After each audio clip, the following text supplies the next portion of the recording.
Nick, at minimising drench use and also Barber's pole.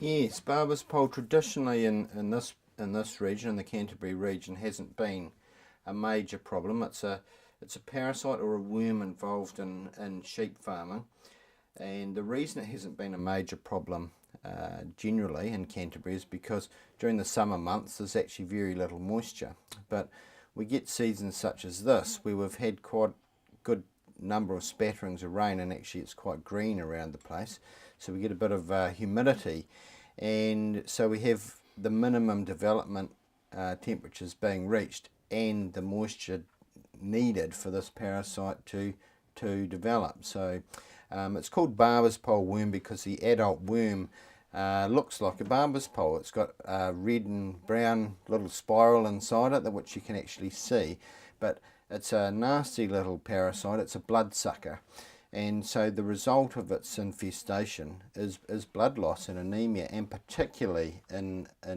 lambs and younger stock.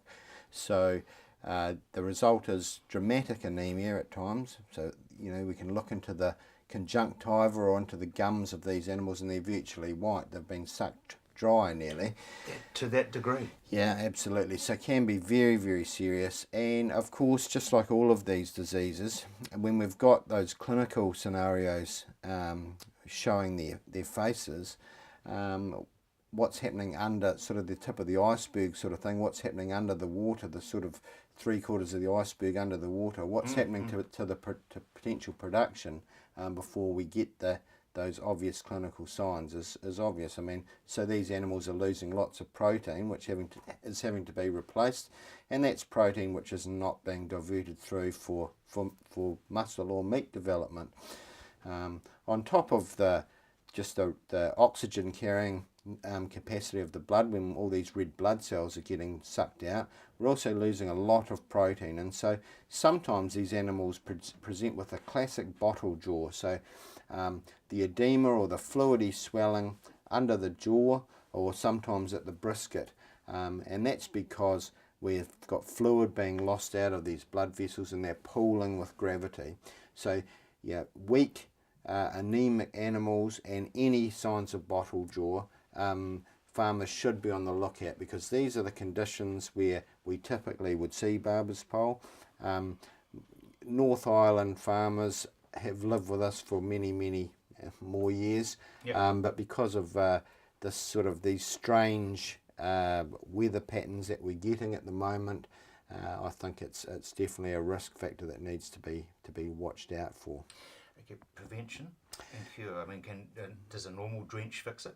Normal drench does fix it. In the past, when we're targeting Barber's pole, we can take advantage that it's a bloodsucker, and so we tend to advise the use of drugs, Closanto and things like that, which actually bind very firmly to the blood proteins, and so they don't leach out of the blood that readily, and so when the little blight is having its feed of a blood meal, it actually gets exposed to high levels of drug very quickly.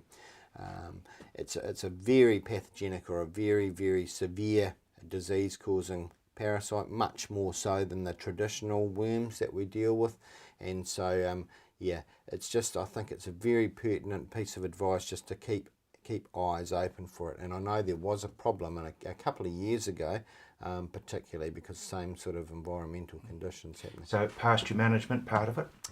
Yeah, of course. I guess pasture management is the same as what we do for any of the nematode worm species, and that's involving things like making sure that your rotational grazing pattern is not too short, and that any opportunity to use cross grazing with other species or co-grazing with adult cohorts, they're all good pieces of advice which might minimise larval challenge. So if we can desiccate or kill lots of larvae and minimise what's being ingested, or get them mopped up and chewed up by more resistant, more older resistant animals or other species which aren't affected, well then that's always very good advice. And of course selective drenching.